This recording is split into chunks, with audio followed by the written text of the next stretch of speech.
गल करिए सुल्तानपुर लोधी तो आई वड्डी खबर दी।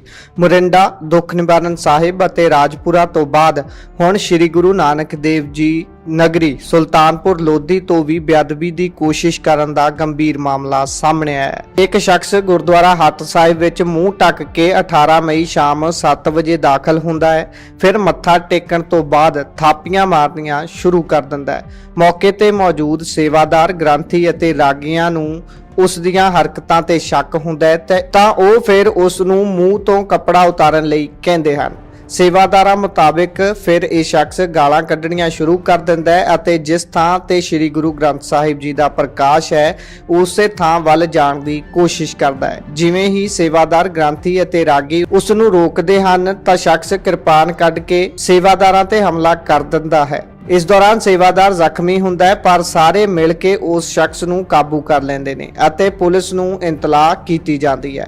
पुलिस ने मुलजम नूं हिरासत दे विच लै लिया ते पुछगिछ कीती जा रही है।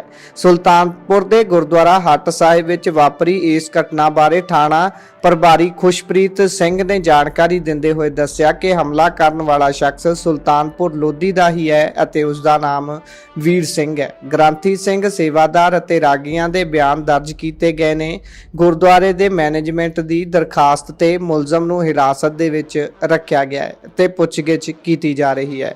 आखिर वो मूंह ढक के गुरुद्वारा साहिब विच क्यों दाखिल होया सी, उस दी मंशा की सी, की काम करदा सी, किसने उस नूं भेजिया सी, ये सारे सवालों का जवाब पुलिस वीर सिंह तो पता करन दी कोशिश कर रही है।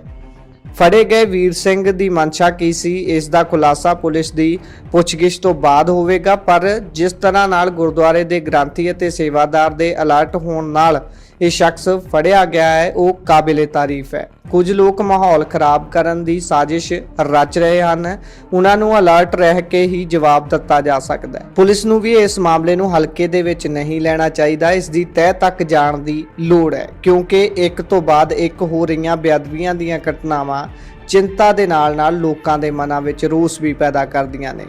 आखिर कौन ਹਨ ਉਹ ਲੋਕ ਜਿਹੜੇ ਗੁਰੂ ਘਰ ਤੋਂ ਇੰਨਾ ਨਫ਼ਰਤ ਕਰਦੇ ਨੇ? ਸਵਾਲ ਵੱਡੇ ਨੇ ਪਰ ਜਵਾਬ ਲੱਭਣ ਦੀ ਬਹੁਤ ਲੋੜ ਹੈ।